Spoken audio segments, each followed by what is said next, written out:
Welcome to Inside Liverpool. Liverpool could be about to break their transfer record to sign Darwin Núñez, and it represents both a luxury and a challenge for manager Jürgen Klopp. On Wednesday, Liverpool forward Diogo Jota was asked about the potential arrival of Darwin Núñez at Anfield. The market will move.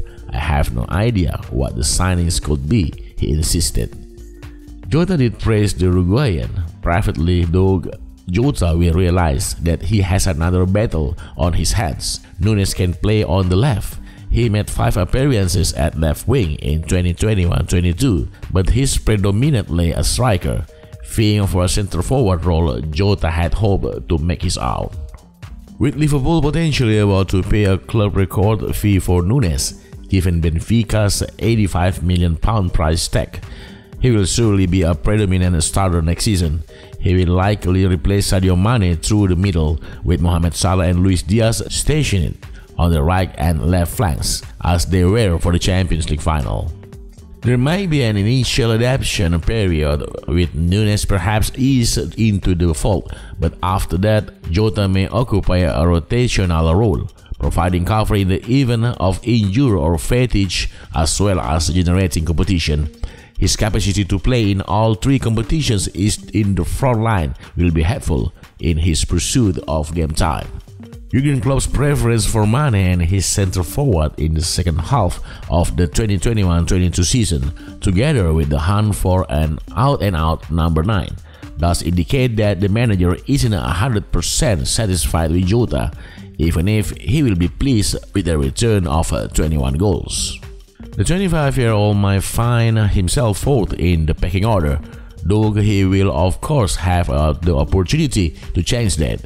To muscle his way into the first 11, he will have to improve his output as a substitute, having only scored 1 goal across his 16 cameos last season against Leicester City in the Carabao Cup quarter-final. But what about Roberto Firmino? How much could he suffer from Núñez's arrival in what is shaping up to be his final season at the club?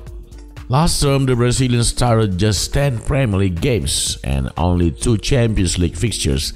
This is partly down to the kind of fitness issue he'd previously avoided, with 4 separate issues over the course of the season sidelined him for a combined 25 matches. But Klopp often overlooked Firmino when he was fit and available too. It's clear by now that he's fallen a little out of favor.